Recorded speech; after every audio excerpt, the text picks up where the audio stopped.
नमस्कार, आप देख रहे हैं हेडलाइन 360 टुडे और मैं हूं आपका होस्ट। पेश हैं आज की सबसे बड़ी और अहम खबरें। रक्षा क्षेत्र में भारत अमेरिका सहयोग और अन्य वैश्विक घटनाक्रम। भारत और अमेरिका के बीच रक्षा मंत्रियों की बैठक के बाद लंबे समय से प्रतीक्षित अपाचे कॉम्बैट हेलीकॉप्टर्स की डिलीवरी अगले 2 हफ्तों में हो जाएगी। सूत्रों के अनुसार अगली खेप में 3 और हेलीकॉप्टर नवंबर तक भारत पहुंच जाएंगे। अमेरिका में ट्रंप सरकार के कर और खर्च पैकेज को लेकर संसद में जोरदार बहस जारी है। मॉडरेट्स और फिस्कल हॉक्स ने बिल की आलोचना की है, जिससे इसका पास होना टल गया है। टेक और कूटनीति से जुड़ी अहम खबरें।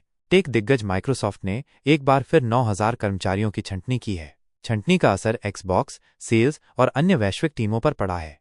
विदेश मंत्री एस जयशंकर ने वॉशिंगटन में प्रेस कॉन्फ्रेंस में कहा कि जब दूसरे देश आतंक का शिकार होते हैं तो कुछ देश चुप रहते हैं। उन्होंने स्पष्ट किया कि भारत पाकिस्तान के बीच संघर्ष विराम DGMO स्तर पर हुआ था, न कि किसी बाहरी दबाव में।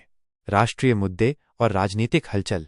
महाराष्ट्र की पूर्व मुख्यमंत्री देवेंद्र फडणवीस की पत्नी अमृता फडणवीस ने कहा कि हिंदी को तीसरी भाषा के रूप में स्कूलों में शामिल किया जा सकता है। हालांकि उन्होंने ये भी कहा कि छात्रों को भाषा चयन की स्वतंत्रता मिलनी चाहिए। प्रधानमंत्री नरेंद्र मोदी को घाना का सर्वोच्च सम्मान order of the star of घाना से सम्मानित किया गया। उन्होंने कहा, यह सम्मान भारत घाना की मैत्री को और मजबूत करने की जिम्मेदारी है। क्वाड देशों भारत, अमेरिका, जापान और ऑस्ट्रेलिया ने एकजुट होकर साउथ चाइना सी में जबरन स्थिति बदलने के प्रयासों का विरोध किया है। बैठक में UNCLOS- के तहत समुद्री अधिकारों की रक्षा पर जोर दिया गया। माली के कायस में स्थित डायमंड सीमेंट फैक्ट्री से 3 भारतीयों का आतंकियों ने अपहरण कर लिया। भारत सरकार ने इसे निंदनीय बताया है और माली सरकार से तत्काल कार्रवाई की मांग की है।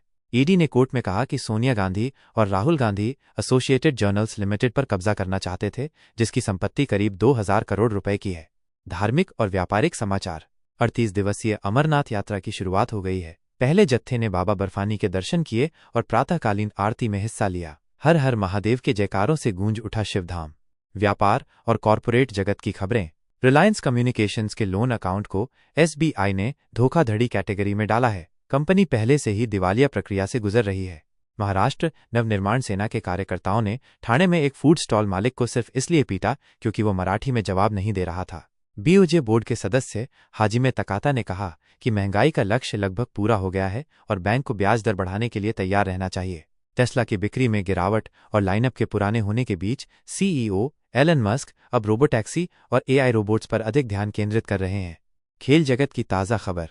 एजबेस्टन टेस्ट में शुभमन गिल ने लगातार दूसरे मैच में शतक जड़ा और डॉन ब्रैडमैन जैसे दिग्गजों की बराबरी की। दिन का खेल समाप्त होने तक भारत ने 5 विकेट खोकर 310 रन बनाए। क्रीज पर कप्तान शुभमन गिल और रविंद्र जडेजा 41 रन नाबाद मौजूद हैं। तो ये थी आज की बड़ी खबरें।